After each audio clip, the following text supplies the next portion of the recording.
अहानबा मक्तदा सलाई story channel की महूत सिंजदुना पांथोई मंगांगना मयामबु तारामना ओक्सबगा लोइनना इकोकनो खैरमजरी ngasi su mayamgidamagta nungairaba phunga wari ama puduna lakjare wari asigi mamingna aigi nupise bhoot oiramle wari asibu ibirakpana Meraimayum Sajina housing mayamgi mafamda wari asi kudul tamjari mayam punna taminarasi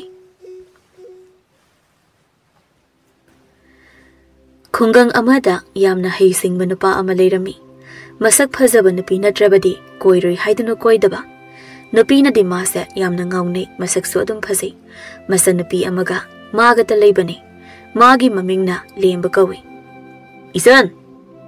Isan aisa lagi tholo nang bu imung da kai dawrige thaba khra loiselobani ta so horenga na halo ko ado yausang ko idrabani aigi phi leini haibado kauno horen leiro hoi horen ta songna thaba halak bad leirake ado thonga se chena lonselo yumdagi mapan thokanuko nangi namanabra namanabira khangdabido aduga parga lekai koiramganuko chale sanana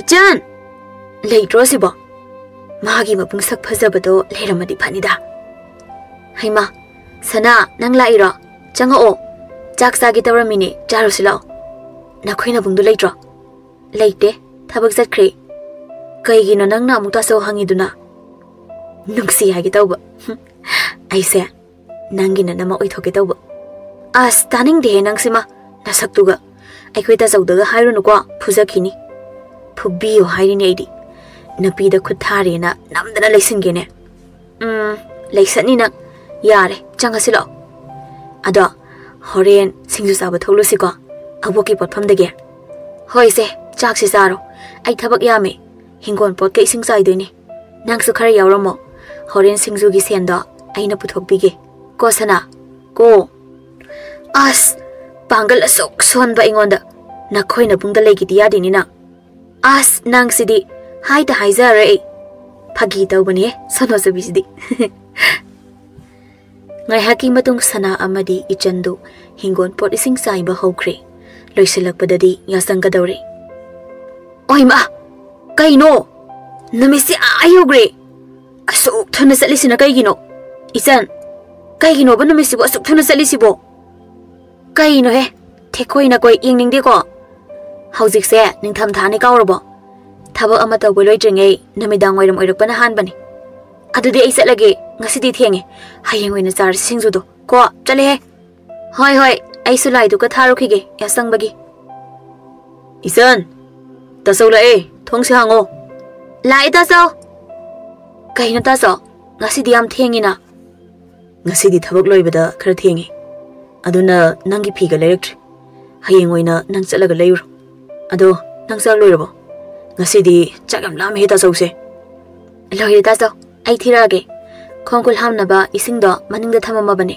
hamdo hoi nang sa tu thiramo namit kharani hokre lembadu mamanaba kharaga khongi lampak ta pulli mamanaba amana idaw lemba nangbo pakhang oiraga kayam kuina lekhige habano kaino ida aina pakhang oibasibu idaw gi senting bro natine aina pakhang oirisibu oiningdana oiba mali braba aigi senting haibagi wana teda idawna nupi thidradi idaw gi nasando wamta haiba yadreni ibung phau nupi thidri haina nang nade masak phajabi natradi lawroi haina muktana lekhre nachan marolama ibung nupi thidri haina mukre kaino ida nangi se ekhoi sandami engkaran chaliro yare tawno mabung tinarga isandami engkaran chaladi nami kochani go mabung sathiba sauradi kaya phare as itaw sidi mabu yam phatena machan je mayum palhandabi maru logi hai maline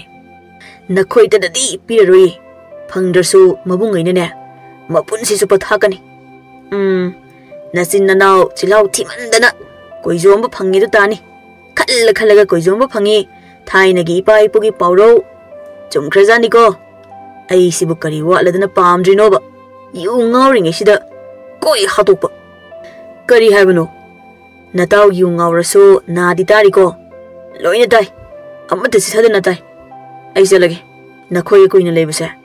Iching ching na hale. Ai chale ko. Itong ngai khone phagi do bane. Ki rabo. Haima. Ngai khone.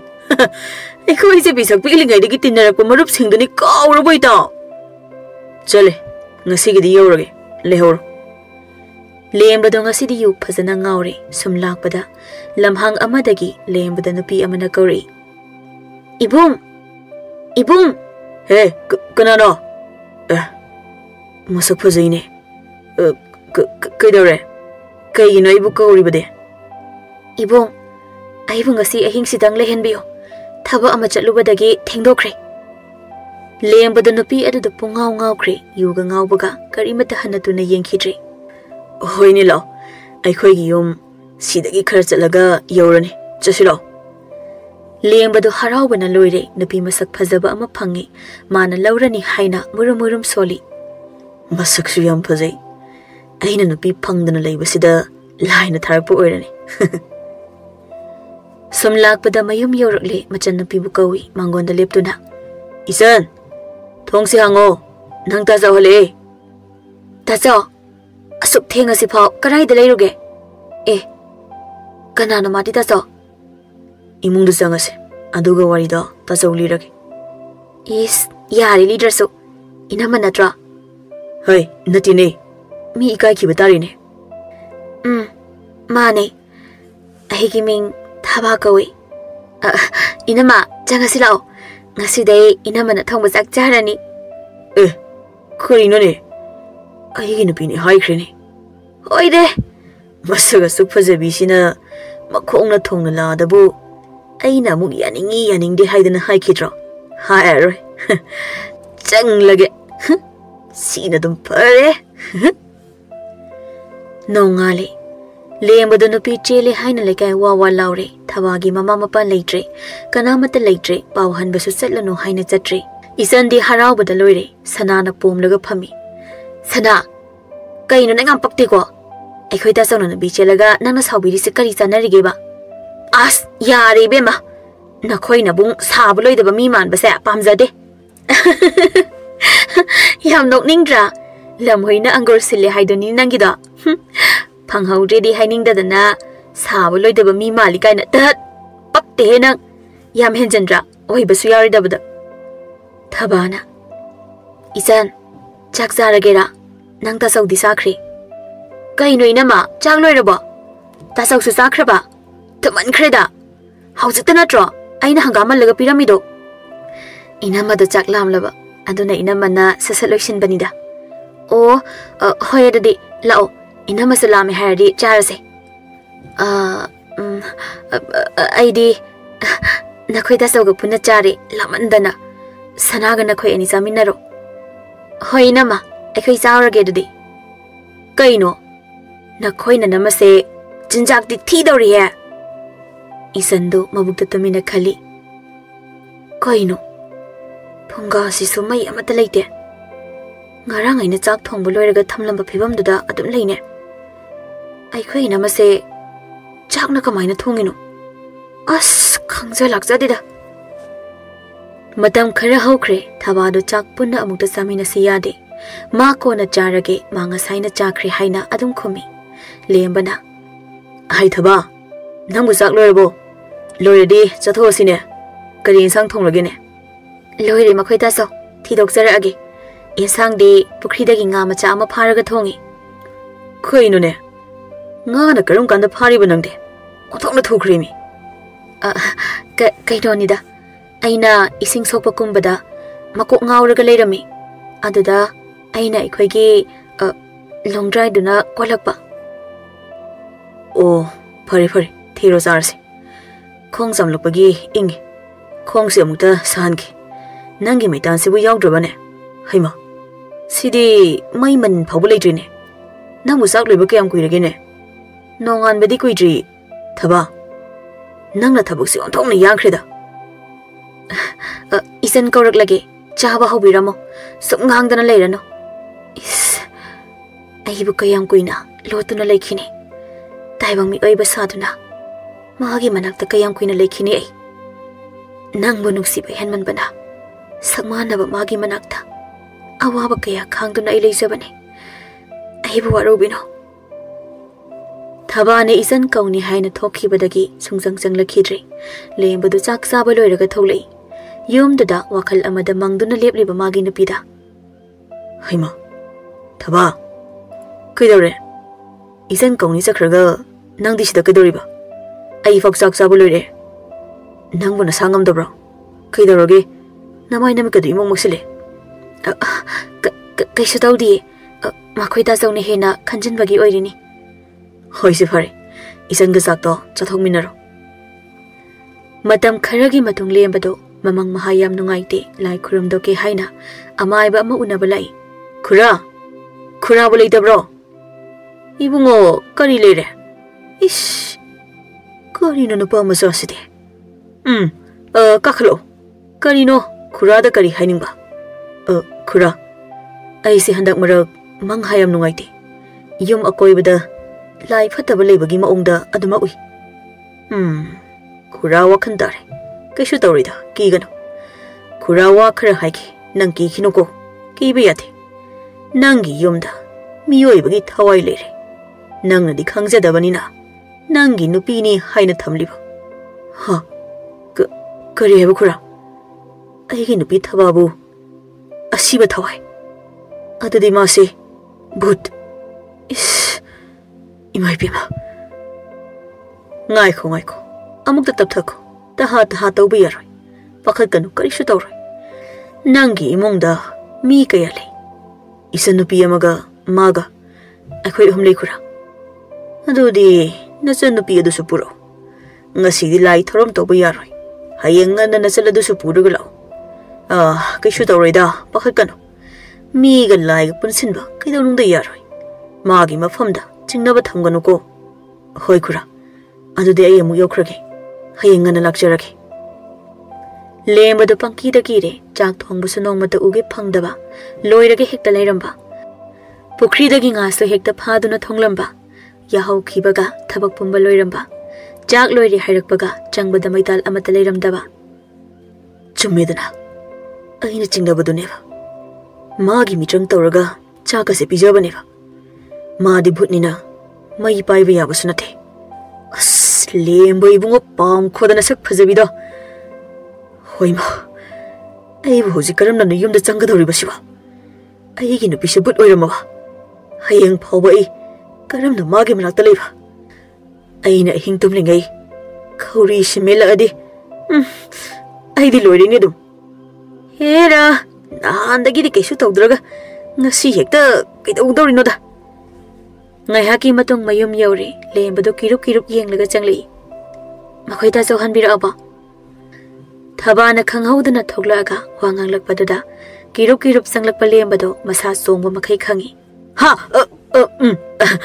hale is khangine aikhoi sandi ichan leitabro is kaino ne aduk sathina khangi duba ichan budi leikhibane kaino nida ऐसे वखल लमद लाकपदुदा नंग थोलपु होद्रे अदुगिने फरे अदुदे नंग थबक लसिनजरो हयेंदि इनेना अखोइ सन पुरगा लाओ हाइरे इसन उनिंग माले इहाक यौरुगे हा ऐसे यावगे ददि इनेदा उदब कुइरे नहान नोमा लाकलंबदगी लाखिद्रे ऐसु लाके नंग मथंग चटपदा यावरो हदक्ति यम संगलमो लेकाइसे हुरानबा यम लेरे हाइ पोटका मांगनी नंग यम संगमो थबादो मथंता वखल नुंगाइजद्रे महाक ngasisu hinglamlabadi maningtamna hinglamgani ko khalei he taibang sembiri pamapu ibungo ai bo amuktang di hingan biuba ai maga amuktang di punhing minaki ai bo taibang mirakta amuktang di tilhan biuba ai mahaboyam nuksiye thaba kapaya bakaple लेंबग काइनानी हाइबदि मासु खंगी अदुनानी माना कपलिबा नोंगाले लेंब अमदि इचन मने खोइद चलिबनि हाइरगा थोले ngaihaki matung makhoisu khura maibagi manakta yore karimata khangsadaba ichandu ingangakna kaina ta so ine khoidane hairaga sidala isibo kari tawdino ta so Khura hai ke tap thako. Ki ba yade koi bema. Ibungo. Nang na haidi bo. Wari si bo. Haidi khura. Ma pakalaga amadu na singna khigadra haina haidri. Sida khura gida adum khanglasano haina haidri. Pare. Khura hairage bema. Nangi yumda. Nangi ta saugi nupi ni haina lairibado. Asiba thawai ni. Taibang mi oiba nate. Asuk kuina laiminabada. Karamna nasin nanauna khangdriba none. Makhoi di sak chaba nate. Manamda mabuk thalibane. Mani khura. Maga asuk kuina laiminarakliba sa. Nongmata chak chaminasi yade. Mana mi oiba oidabagini ne. Aina chingnakhibada.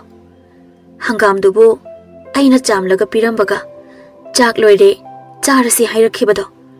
Ai haujiksu isase angakpa phawe. Is khaluraga kibuki.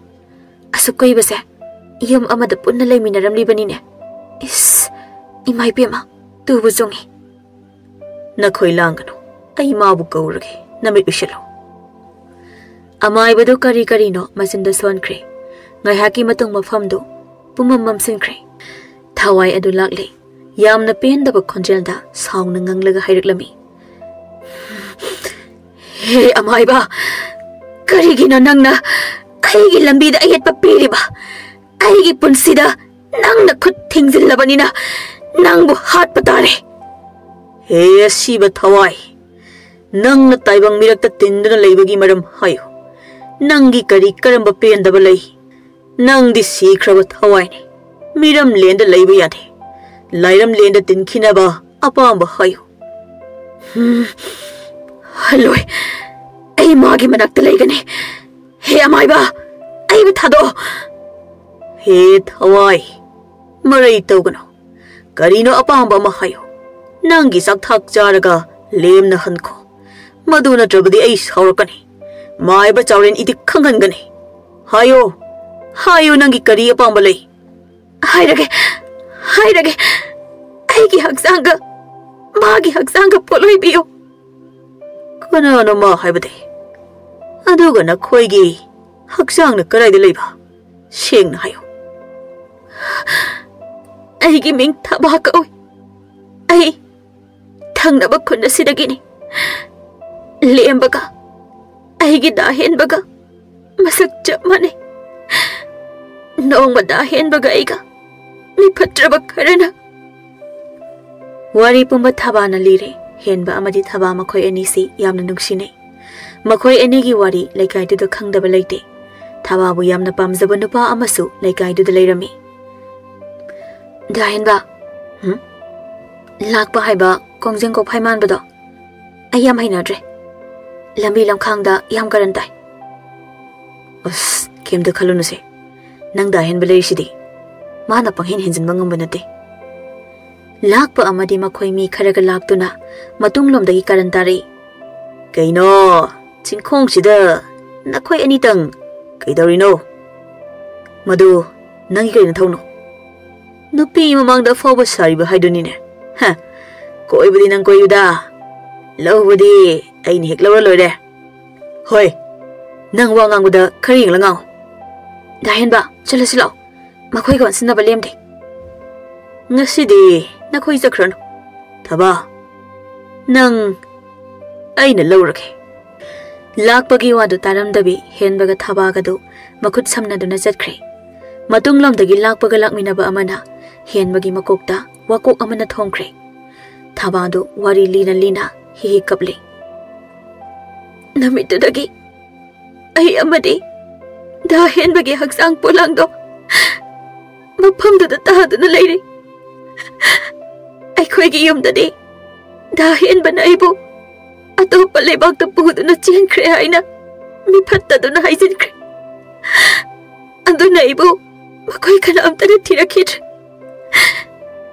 Lembana nongma yu ngauraga lakpada aiga thengnakhibane. Aigi henbaga lembaga masak chap mane. Maduda magi matong ilakhibane. Wari tariba lemba ichan makhoidu kapli. Lemba na tapna thawai sangna thababu yenglaga hairi. Nang ꯃꯈꯣꯏꯒꯤ ꯃꯊꯛꯇ ꯂꯃꯟ ꯈꯨꯝꯅꯤꯡꯗꯕ꯭ꯔꯥ? ꯃꯤ ꯈꯔꯒꯤ ꯄꯨꯟꯁꯤ ꯃꯥꯡꯍꯜꯂꯒ ꯃꯈꯣꯏꯗꯤ ꯍꯧꯖꯤꯛ ꯌꯥꯝ ꯅꯨꯡꯉꯥꯏꯅ ꯂꯩꯔꯝꯒꯅꯤ꯫ ꯊꯕꯥꯗꯣ ꯃꯃꯤꯠ ꯏꯃꯨ ꯉꯥꯡꯅ ꯈꯨꯝꯂꯛꯏ꯫ ꯈꯨꯝꯅꯤꯡꯉꯤ꯫ ꯑꯩꯒꯤ ꯄꯨꯟꯁꯤꯕꯨꯁꯨ ꯃꯈꯣꯏꯅ ꯃꯥꯡꯍꯟꯈꯤꯕꯅꯤ꯫ ꯑꯩꯒꯤ ꯗꯥ ꯍꯦꯟꯕꯒꯤ ꯃꯃꯥꯡꯃꯛꯇꯗ ꯑꯩꯕꯨ ꯁꯔꯥꯛ ꯇꯝꯈꯤꯕꯅꯤ꯫ ꯆꯍꯤꯡ ꯆꯥꯕ ꯁꯥ ꯃꯈꯣꯏꯕꯨ ꯂꯦꯝꯅ ꯇꯣꯛꯑꯣꯏ꯫ ꯑꯩꯅ ꯃꯈꯣꯏꯕꯨ ꯂꯦꯝꯅ ꯊꯥꯔꯣꯏ꯫ ꯐꯔꯦ ꯑꯗꯨꯗꯤ ꯅꯪꯅ ꯄꯥꯝꯕ ꯈꯨꯗꯤꯡ ꯄꯥꯡꯊꯣꯛꯆꯔꯨꯔꯣ꯫ ꯑꯗꯨꯒ ꯑꯩꯒꯤ ꯏꯅꯥꯛꯇ ꯑꯃꯨꯛ ꯍꯜꯂꯣ꯫ ꯆꯠꯂꯣ ꯆꯠꯂꯣ꯫ ꯊꯕꯥꯗꯣ ꯌꯥꯝ ꯍꯔꯥꯎꯅ ꯆꯠꯈ꯭ꯔꯦ꯫ ꯅꯨꯃꯤꯠ ꯇꯥꯕ ꯉꯥꯏꯗꯨꯅ ꯂꯩꯈ꯭ꯔꯦ꯫ ꯅꯣꯡꯁꯨ ꯌꯥꯝꯅ ꯃꯪꯉꯤ꯫ ꯄꯨꯃꯝ ꯃꯝꯈ꯭ꯔꯦ꯫ ꯑꯈꯥꯛ ꯑꯔꯥꯎ ꯌꯥꯎꯒꯗꯕ ꯃꯥꯜꯂꯤ꯫ ꯅꯨꯡꯇꯤꯒꯤ ꯂꯥꯛꯄ ꯈꯣꯏꯒꯤ ꯄꯨꯟꯐꯝ ꯆꯦꯛꯀꯣꯟ ꯑꯗꯨꯗ ꯂꯥꯛꯏ ꯊꯕꯥꯗꯣ꯫ ꯂꯥꯛꯄꯅ, ꯏꯇꯥꯎ, ꯉꯁꯤꯗꯤ ꯅꯣꯡꯁꯤꯁꯨ ꯑꯈꯥꯛ ꯑꯔꯥꯎ ꯌꯥꯎꯗꯧꯔꯤꯔ ꯀꯩꯅꯣꯝ ꯇꯧꯔꯤꯅꯦ꯫ ꯏꯇꯥꯎ ꯍꯣꯏ ꯉꯥꯏꯍꯥꯛ ꯐꯝꯂꯝꯃꯨ꯫ ꯑꯩ ꯏꯁꯤꯡ ꯑꯍꯦꯟꯕ ꯈꯔ ꯈꯥꯏꯗꯣꯛꯈꯤꯒꯦ꯫ ꯅꯨꯄꯥꯗ ꯁꯨꯝ ꯊꯣꯛꯂꯛꯄꯗ ꯎꯔꯦ ꯅꯨꯄꯤ ꯑꯃꯅ ꯀꯞꯇꯨꯅ ꯐꯝꯂꯤꯕꯗꯣ꯫ ꯅꯨꯄꯤꯅꯤꯅꯦ꯫ ꯂꯥꯏꯁꯤꯁꯨ ꯂꯩꯇꯦ ꯍꯥꯏꯕ ꯌꯥꯄꯣꯟꯇꯦꯗ, ꯍꯦꯛꯇ ꯄꯤꯔꯛꯑꯦꯕ꯫ ꯍꯣꯏ ꯅꯨꯄꯤ, ꯀꯔꯤ ꯃꯤꯡ ꯀꯧꯒꯦ? ꯂꯥꯛꯑꯣ, ꯁꯤꯗ ꯆꯪꯂꯣ꯫ ꯏꯕꯨꯡ, ꯑꯩꯒꯤ ꯃꯤꯡ ꯊꯕꯥ ꯀꯧꯏ꯫ ꯊꯕꯥ ꯍꯥꯏꯕ? ꯊꯕꯥ ꯍꯥꯏꯕ ꯃꯤꯡꯁꯤ ꯍꯦꯛ ꯇꯥꯕꯒ ꯉꯁꯥꯏꯗꯒꯤ ꯃꯐꯝ ꯆꯥꯕ ꯑꯃ ꯌꯦꯡꯂꯒ ꯈꯥꯏꯗꯣꯛꯀꯦ ꯇꯧꯔꯝꯕ ꯏꯁꯤꯡꯗꯨ ꯃꯁꯥ ꯃꯊꯟꯇ ꯃꯐꯤꯗ ꯃꯥꯡꯁꯤꯟꯈ꯭ꯔꯦ꯫ ꯊꯕꯥꯗꯨ ꯇꯞꯅ ꯇꯞꯅ ꯆꯪꯁꯤꯜꯂꯛꯏ꯫ ꯅꯨꯄꯥꯗꯨꯗꯤ ꯃꯃꯤꯠ ꯃꯅꯥ ꯆꯞ ꯌꯨꯡꯈ꯭ꯔꯦ꯫ ꯌꯨꯒꯤ ꯅꯤꯁꯥꯒ ꯂꯣꯏꯅ ꯍꯟꯈ꯭ꯔꯕꯅꯤ꯫ ꯂꯥꯛꯄꯅ, ꯀꯩꯅꯣ ꯑꯃꯗꯨ ꯆꯪꯂꯛꯇꯦꯗ, ꯀꯩꯗꯧꯈ꯭ꯔꯖꯥꯠꯅꯣ? ꯇꯞ ꯇꯥꯟ ꯊꯛꯆꯤꯜꯂꯒ ꯌꯨꯡꯖꯟꯈ꯭ꯔꯖꯥꯠꯂꯣ? ꯍꯣꯏ, ꯅꯈꯣꯏ ꯀꯅꯥꯅꯣ ꯑꯃ ꯌꯦꯡꯉꯨꯁꯨ ꯆꯠꯂꯣ꯫ ꯅꯨꯄꯥ ꯑꯃꯅ ꯍꯥꯏꯔꯤ ꯍꯥꯏꯔꯤ ꯍꯧꯒꯠꯂꯒ ꯌꯦꯡꯕ ꯊꯣꯛꯈ꯭ꯔꯦ꯫ ꯑꯗꯨꯁꯨ ꯑꯃꯨꯛ ꯍꯟꯖꯤꯜꯂꯛꯇ꯭ꯔꯦ꯫ ꯑꯃ ꯑꯃꯨꯛ ꯊꯣꯛꯈꯤ, ꯍꯜꯂꯛꯇꯦ꯫ ꯑꯔꯣꯏꯕꯗ ꯂꯥꯛꯄ ꯈꯛꯇ ꯉꯥꯏꯍꯧꯔꯦ꯫ ꯀꯔꯤꯅꯣ ꯃꯈꯣꯏꯅ ꯈꯜꯂꯤꯁꯤꯕꯣ? ꯑꯩꯕꯨ ꯂꯛꯅꯔꯤꯕ ꯍꯥꯏꯗꯨ ꯑꯣꯏꯔ ꯃꯥꯜꯂꯤꯅꯦ꯫ ꯂꯩꯔꯝꯃꯨ ꯈꯪꯒꯅꯤ ꯅꯈꯣꯏ꯫ ꯍꯣꯏ, ꯀꯔꯥꯏ ꯀꯔꯥꯏ ꯂꯩꯈ꯭ꯔꯒꯦ? ꯅꯨꯡꯗꯥꯡꯁꯤꯗ ꯐꯥꯒꯤ ꯇꯧꯕ꯭ꯔꯥ ꯍꯥꯏꯕꯕꯨ ꯅꯈꯣꯏ ꯕꯨꯠꯅ ꯃꯥꯏ ꯄꯨꯖꯈꯤꯅꯤꯀꯣ꯫ ꯋꯥ ꯍꯥꯏꯕ ꯂꯣꯏꯗꯦ ꯎꯔꯦ ꯅꯨꯄꯤ ꯑꯃꯅ ꯀꯞꯇꯨꯅ ꯂꯩꯔꯤꯕꯗꯣ꯫ ꯅꯈꯣꯏꯅ ꯆꯪꯂꯛꯇ꯭ꯔꯤꯁꯤꯗꯤ ꯁꯖꯤ ꯑꯃꯣꯝꯁꯤ ꯂꯩꯕꯒꯤꯅꯤꯗꯅ꯫ ꯑꯩꯅ ꯆꯥꯗ꯭ꯔꯤꯉꯩ ꯅꯈꯣꯏꯅ ꯍꯥꯟꯅ ꯆꯥꯕ ꯌꯥꯕ ꯅꯠꯇꯦ꯫ ꯂꯥꯛꯄꯗꯨ ꯁꯠ ꯁꯠ ꯆꯪꯁꯤꯜꯂꯤ꯫ ꯊꯕꯥꯅ ꯃꯃꯥꯏꯗꯨ ꯂꯩꯊꯣꯛꯂꯒ ꯑꯀꯤꯕ ꯈꯣꯟꯖꯦꯜꯗ ꯀꯧꯔꯛꯏ꯫ ꯇꯥ ꯂꯥꯛꯄ, ꯑꯩ ꯅꯪ ꯉꯥꯏꯔꯝꯂꯤꯅꯤ꯫ ꯀꯩꯅꯣ ꯂꯦꯞꯇꯨꯅ ꯂꯩꯔꯤꯗꯨꯕꯣ? ꯑꯩ ꯈꯪꯗ꯭ꯔꯕꯣ? ꯑꯩ ꯊꯕꯥꯅꯤ꯫ ꯂꯥꯛꯄꯗꯨ ꯊꯕꯥꯅꯤ ꯍꯦꯛ ꯍꯥꯏꯔꯛꯄꯗꯒꯤ ꯃꯃꯤꯠ ꯎꯏꯔꯨꯝ ꯎꯏꯔꯨꯝ ꯄꯥꯡꯗꯨꯅ ꯂꯩꯔꯝꯕꯗꯨ ꯃꯃꯤꯠ ꯈꯪꯁꯤꯡ ꯁꯤꯡꯈ꯭ꯔꯦ꯫ ꯃꯥꯏꯀꯩ ꯈꯪꯗꯕ ꯃꯈꯩ ꯆꯦꯟꯈ꯭ꯔꯦ꯫ ꯉꯥꯏꯈꯣ ꯇꯥꯂꯛꯄ, ꯍꯩꯃꯥ, ꯆꯦꯟꯈ꯭ꯔꯦꯅꯦ꯫ ꯊꯕꯥꯗꯣ ꯑꯀꯤꯕ ꯈꯣꯟꯖꯦꯜꯗ ꯑꯃꯨꯛ ꯌꯥꯝ ꯁꯥꯎꯅ ꯍꯥꯏꯔꯛꯏ꯫ ꯑꯗꯨꯛ ꯅꯊꯧꯅ ꯂꯩꯕ ꯅꯪꯅ ꯀꯔꯤꯒꯤ ꯆꯦꯜꯂꯤ? ꯀꯔꯥꯏ ꯐꯥꯎꯕ ꯆꯦꯟꯒꯗꯧꯔꯤꯕ? ꯆꯦꯜꯂꯣ, ꯆꯦꯜꯂꯣ꯫ ꯂꯥꯛꯄꯗꯨ ꯃꯥꯏꯀꯩ ꯈꯪꯗꯕ ꯃꯈꯩ ꯆꯦꯜꯂꯛꯑꯒ ꯃꯐꯝ ꯑꯃꯗ ꯂꯦꯞꯈ꯭ꯔꯦ꯫ ꯃꯥꯒꯤ ꯃꯃꯥꯟꯅꯕꯁꯤꯡ ꯑꯗꯨꯅ ꯁꯨꯗꯦꯛ ꯅꯥꯇ꯭ꯔꯤꯛ ꯇꯥꯗꯨꯅ ꯂꯩꯔꯤꯕꯗꯨ ꯎꯔꯦ꯫ ꯃꯉꯛ ꯄꯩꯕ ꯌꯥꯎ, ꯃꯈꯣꯡ ꯇꯦꯛꯄ ꯌꯥꯎ, ꯏꯒꯤ ꯏ ꯉꯥꯛꯇ ꯉꯥꯏꯔꯦ꯫ ꯑꯗꯨ ꯎꯕꯗ ꯂꯥꯛꯄꯗꯨ ꯍꯤꯡꯂꯔꯣꯏ ꯑꯗꯨꯝ ꯈꯪꯖꯔꯦ꯫ ꯍꯧꯖꯤꯛꯇ ꯅꯤꯡꯉꯝꯗꯕ ꯐꯥꯎꯔꯛꯂ ꯃꯥꯜꯂꯦ꯫ ꯑꯩꯅ ꯇꯧꯖꯈꯤꯕ ꯏꯔꯥꯟꯗꯨꯒꯤ ꯆꯩꯔꯥꯛꯅꯤ ꯑꯩꯅ ꯉꯁꯤ ꯐꯪꯂꯤꯕꯁꯦ꯫ ꯑꯩꯅ ꯐꯅ ꯆꯦꯜꯂꯁꯨ ꯑꯩ ꯍꯤꯡꯂꯔꯣꯏ꯫ ꯂꯥꯛꯄꯒꯤ ꯃꯃꯥꯡꯗꯨꯗ ꯊꯕꯥꯒꯤ ꯊꯋꯥꯏꯗꯨ ꯆꯞ ꯂꯦꯞꯂꯔꯦ꯫ ꯂꯥꯛꯄꯗꯨ ꯀꯤꯕꯅ ꯌꯨꯒꯤ ꯅꯤꯁꯥꯒ ꯍꯜꯂꯕꯅꯤ꯫ ꯊꯕꯥ, ꯑꯩꯒꯤ ꯊꯋꯥꯏ ꯑꯁꯤꯗꯗꯤ ꯀꯟꯕꯤꯌꯨ꯫ ꯑꯩ ꯅꯉꯣꯟꯗ ꯌꯥꯝ ꯂꯥꯟꯈ꯭ꯔꯦ꯫ ꯑꯩꯒꯤ ꯊꯋꯥꯏꯁꯤꯗꯗꯤ ꯀꯟꯕꯤꯌꯨ ꯊꯕꯥ꯫ ꯊꯕꯥꯗꯨ ꯍꯧꯅ ꯍꯧꯅ ꯅꯣꯛꯈꯠꯂꯛꯏ꯫ ꯄꯦꯟꯗꯕ ꯈꯣꯟꯖꯦꯜꯗ ꯌꯥꯝ ꯁꯥꯎꯅ ꯉꯪꯗꯨꯅ ꯍꯥꯏꯔꯛꯏ꯫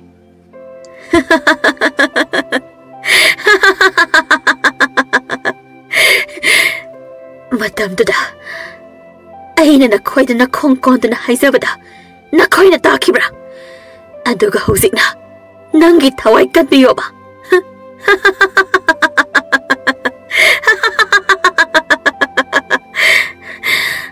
ꯍꯥꯠꯀꯅꯤ, ꯅꯈꯣꯏꯁꯨ ꯂꯣꯏꯅ ꯍꯥꯠꯀꯅꯤ, ꯍꯥꯠꯀꯅꯤ꯫ ꯄꯦꯟꯗꯕꯅ ꯍꯦꯟꯃꯟꯈꯤꯕꯅ ꯊꯕꯥꯅ ꯃꯅꯥꯛꯇ ꯇꯥꯔꯝꯕ ꯋꯥꯈꯣꯛ ꯑꯃ ꯄꯥꯏꯈꯠꯇꯨꯅ ꯂꯥꯛꯄꯗꯨ ꯁꯤꯗ꯭ꯔꯤꯕ ꯐꯥꯎꯕ ꯊꯣꯝꯗꯨꯅ ꯍꯥꯠꯈ꯭ꯔꯦ꯫ ꯁꯤꯔꯦ ꯍꯦꯛ ꯈꯪꯕꯒ ꯊꯕꯥꯗꯨ ꯑꯍꯤꯡ ꯑꯗꯨꯗ ꯑꯀꯤꯕ ꯃꯑꯣꯡꯗ ꯈꯦꯛ ꯂꯥꯎꯗꯨꯅ ꯀꯞꯂꯛꯂꯦ꯫ ꯅꯣꯡꯗꯨꯁꯨ ꯍꯧꯅꯔꯨꯕ ꯇꯧꯗꯅ jam jam chutharagle da hen ba kauduna kaple ngammida mi oiba na khoi gi pukchen se asuk nung sinari ba thamoi ani bu lama khang di hek mang halida nauzari ba thaba magi punsi busu laikhok tagi pat thadatu na manghan bi ba he mi oiba na khoi sina phalaktra badi sadagi su he na phatte migi punsi bu kaishilita na khallu bana khoi su punsi gi hingbagi wahan thok karino khangdana lama khang da loire do thaba do kapaya ba kaplam duna mai badugi manak ta chakre mai ba zawren du phamung da nungai na tumli thaba gi thawai na mai badu sum kaurakpada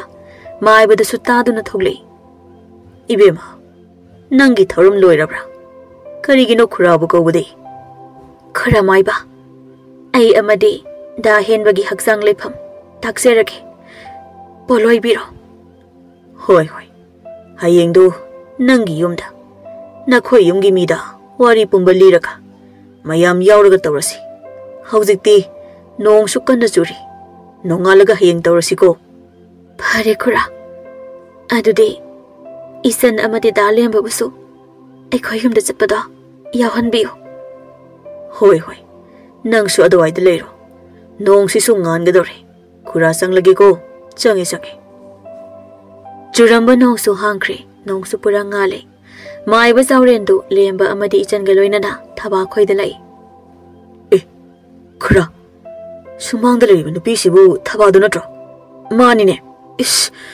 khoino ai khoi lak tawre na ma di mayum da hana chatuna ngairam li male hai tumi leho thaba gi thawai di ai khoi gi tung de le masi ra manau ra moiram gani ibema yum sibu thaba gi yum oirabra aw mane kana lembaga nupi du ge hek unabaga michane mitna yengna bada thamoi marolo na kre yum sigi hal amata leidabra leirabadi kokthok biro hoi kokthok jarake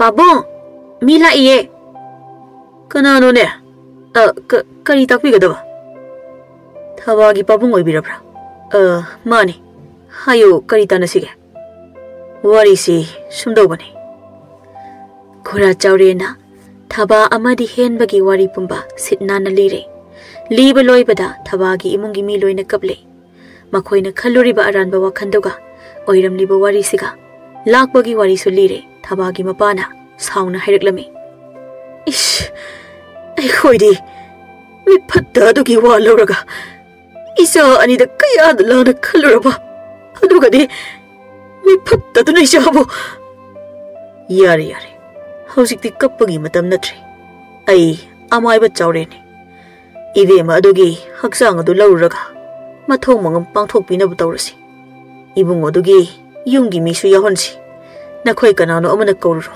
ado wa amata karino hekta haibi waza mai ba sida lei ba ibe masi ibe ma thabagi mana oidera masi oidera mana oni waza mamingna thamban kawi somda naitom ta haugadaba yawba aduna sum hangjabani lenglasi thengkini thaba amadi henbagi haksangna taaduna lariba maphamduda makhoi puna lai manamna su yadre changba ngamdre masin menduna legai gi naha kharana puraktuna mathong mangam pangthokre khurana lemba adude khoi somung yongna ba tawrasi nakhoi gi michana badu kona michana ro thengi chalasi lo hoi khura adude ekhoi mung chalage nahoma koi thorake ichanna iche nang inama oira dawni ko ekhoi ta sauga thuna khangnaro ekhoi ta sausa maru lokpa ya dawrabani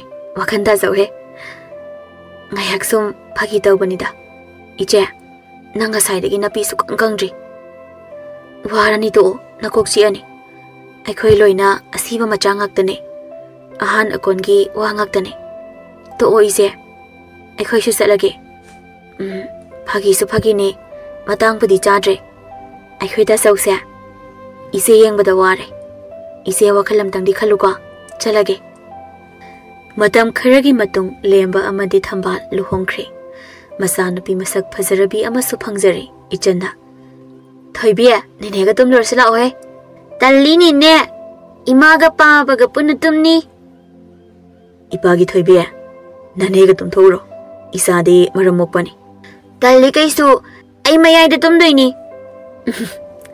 ho yare lao tumlursi maga thambal amadi lemba nungayai phana pankre masan nupi su lembagi mamanabana namdana lawkre